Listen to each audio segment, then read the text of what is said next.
I'm recording this because I need someone to know what happened. If you're hearing this, I'm probably already gone. Not dead necessarily, just gone.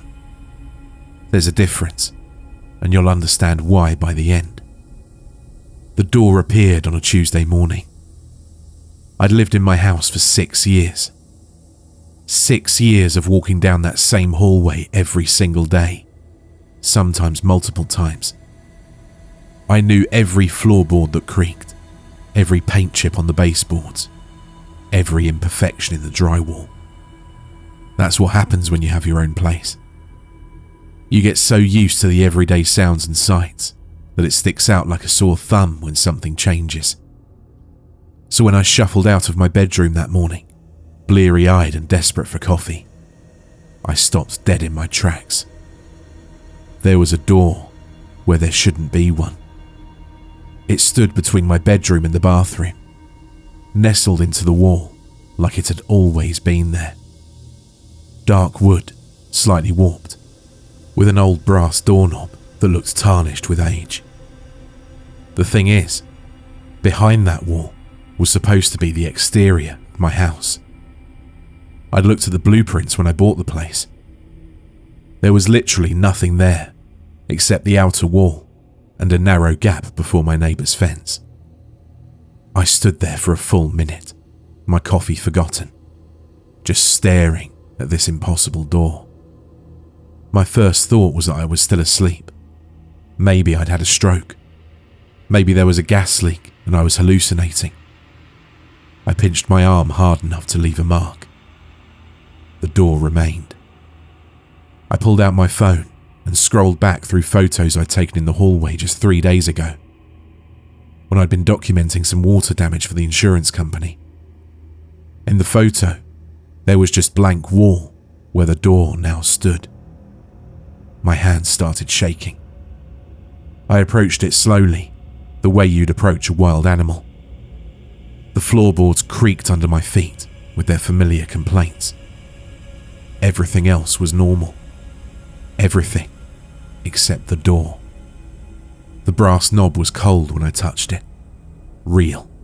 Solid. My fingers found grooves and scratches that spoke of decades of use. I tried to tell myself there was a rational explanation somehow. Maybe I'd hit my head.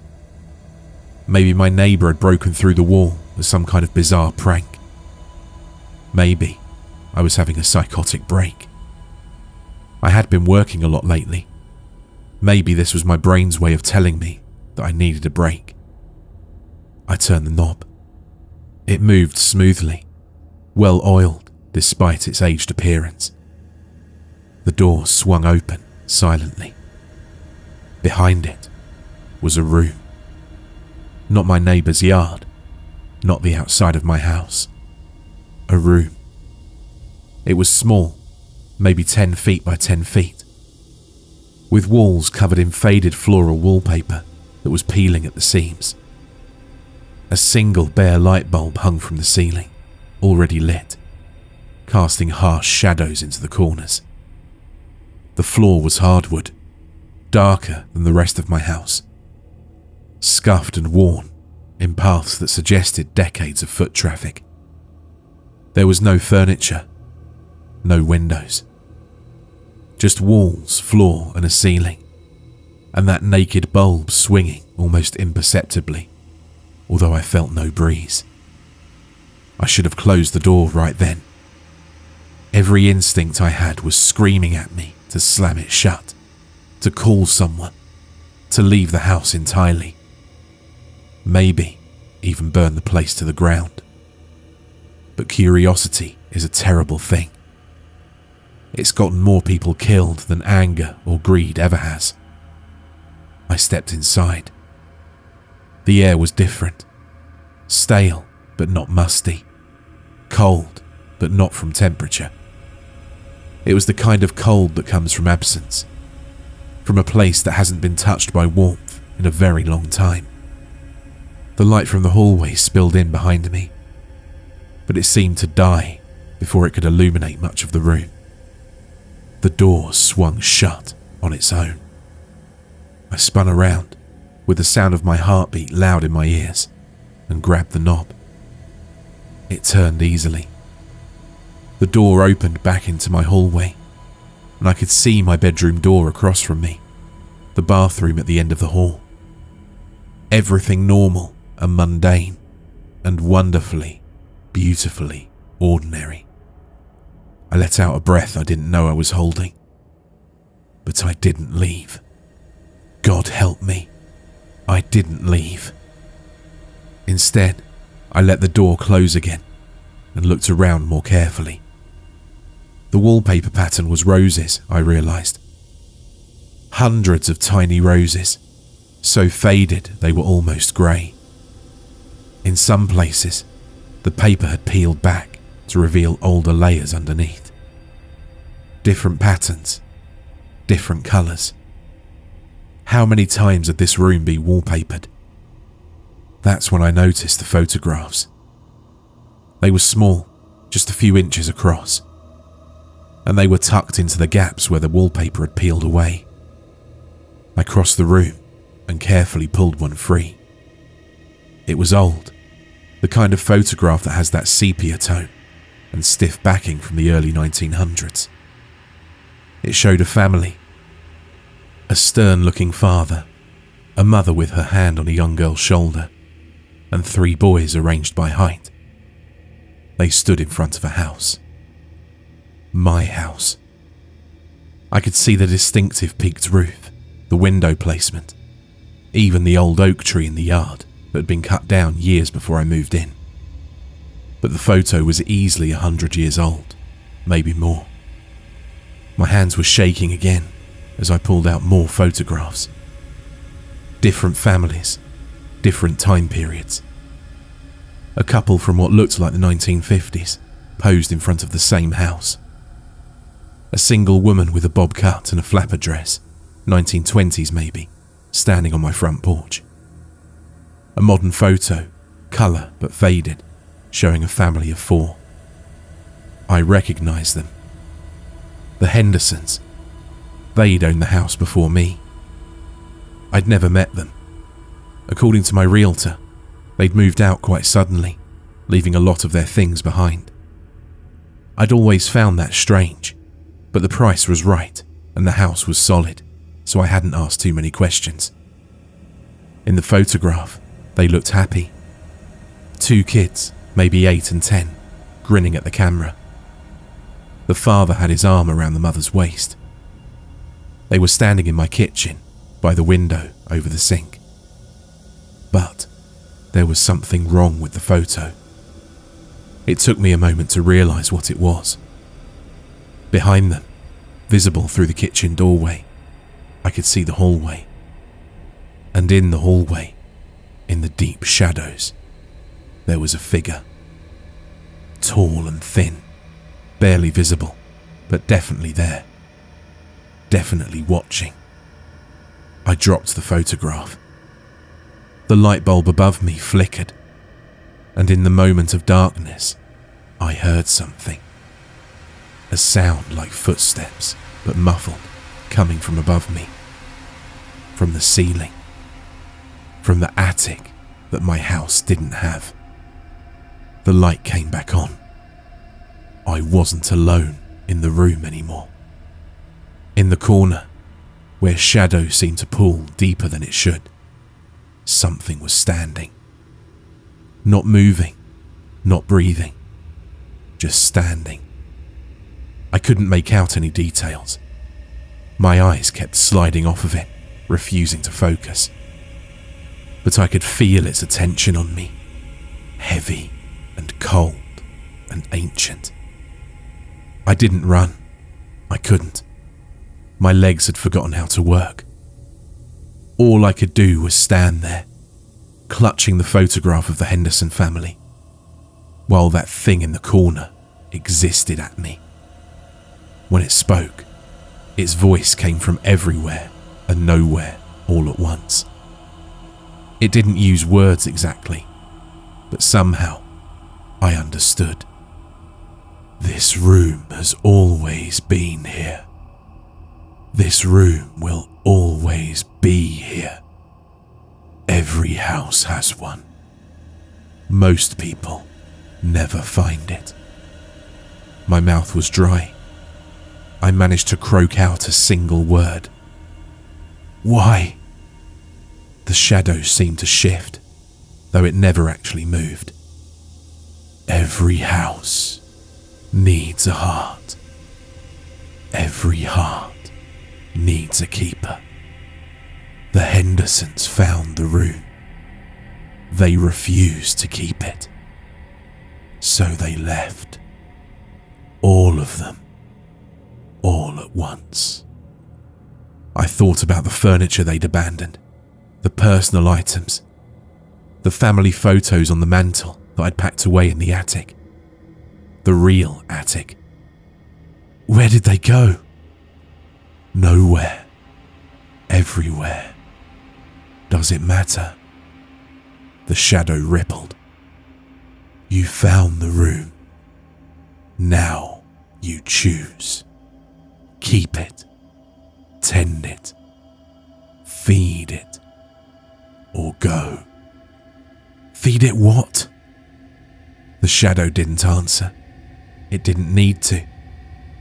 I looked down at the photograph in my hand, at the happy family, frozen in a moment that seemed so far away now, at the figure in the background, watching.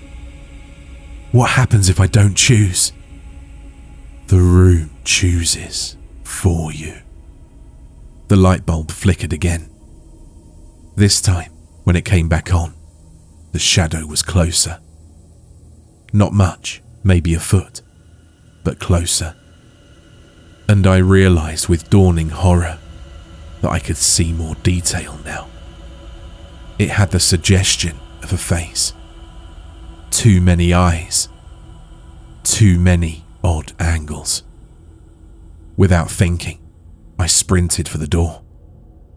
My hand found the doorknob and I yanked it open, stumbling into my hallway. I slammed the door behind me and stood there, gasping, my back pressed against it. The wood was warm against my spine. Alive, somehow. I spent the rest of that day trying to pretend the door didn't exist. I made coffee. I worked from home, answering emails and attending video calls, being aggressively normal. I didn't look at the door. I used the downstairs bathroom instead of the one in the hallway. When I needed something from my bedroom, I moved quickly, with my eyes straight ahead. But I could feel it. The door. The room. Waiting. That night, I couldn't sleep. I lay in bed, staring at my ceiling, listening to the sounds of my house. Every creak, every settling sound made me flinch. Around 3 a.m, I heard footsteps in the hallway. Slow and measured, stopping right outside my bedroom door. I didn't get up to look. I just pulled my blanket over my head like a child and waited for morning. The next day, the door had changed. The wood was darker. The brass knob was shinier, as if someone had polished it. And when I walked past it to get to the bathroom, I felt warmth radiating from it. Not heat exactly, but something alive. Hungry. I called a locksmith. He was a middle-aged guy with kind eyes and a beer gut. And he looked at me like I was crazy when I asked him to put a deadbolt on an interior door. But he did it anyway, taking my money and shaking his head. The whole time he worked, I watched him for any sign that he noticed something wrong. He didn't. He just installed the lock, tested it, and left. I locked the door that night. I felt safer with the solid chunk of metal between me and whatever was in that room. I woke up in the middle of the night to the sound of the lock disengaging. A single click. It rang out clearly in the night air. Then the door opening, its hinges creaking. I didn't move. I didn't breathe. I just lay there in the dark, every one of my muscles tensed, waiting. Footsteps in the hallway, coming towards my room. My bedroom door opened. I hadn't locked it. I hadn't thought I needed to. The shadow stood in my doorway, taller than before, more solid. I could see its face clearly now, or what passed for a face. Too many features, shifting and rearranging themselves. Eyes that reflected the streetlight from my window like an animal's. "The room needs a keeper," it said. And this time, the voice was clearer. Multiple voices, actually. Men, women, children, all speaking in unison. "You've found it. You must choose." "I choose to leave," I whispered. "Then go." I packed a bag in the dark, with that thing watching from the doorway. Clothes, phone, wallet, laptop, the essentials. I didn't stop to think about leases or mortgages or what I'd tell people. I just needed to get out. I drove to a motel on the other side of town. I checked in, locked the door, and pushed a chair under the handle. I sat on the bed and tried to convince myself I was safe. But I could feel it. The room. It was still there, in my house, waiting. And some part of me was still connected to it. Like a hook in my chest, pulling gently but insistently. I lasted 3 days. 3 days of feeling that pull get stronger. 3 days of dreaming about that room, about the photographs on the walls, about all the families who'd lived in my house. 3 days of watching my hand start to fade. Not metaphorically, actually fade. By the 3rd day, I could see through my fingers. I drove back home. The house was dark when I arrived, but the hallway light was on. I could see it through the window. And I could see the door, standing open, waiting. I'm recording this in my bedroom now. It's almost 3 a.m. The room's calling me, and I know I'm going to answer. The pull is too strong, and I'm too faded now. When I look in the mirror, I can barely see myself.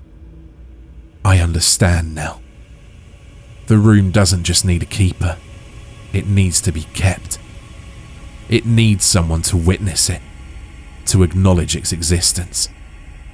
Without that, it grows. It spreads. It starts to consume everything around it. The Hendersons tried to run. They left everything behind and just fled. But you can't run from a room that exists everywhere and nowhere. They're in there now, I think. In the photographs, in the walls, keeping the room from the inside. I'm going in now. Maybe I can keep it contained. Maybe I can be enough to satisfy it. Maybe I'll join the Hendersons. Another photograph tucked into peeling wallpaper. Or maybe I'll become something else. Something like the shadow. A keeper that tends the heart of the house. If you ever find a door in your home that wasn't there before, don't open it. Don't go inside. And whatever you do, don't try to lock it. The room doesn't like being locked. I can hear it calling my name. All those voices, everyone who came before me, speaking in unison. The door is open. The light flickering. It's time to go home. The last thing I want you to know is this. I looked up the history of my house.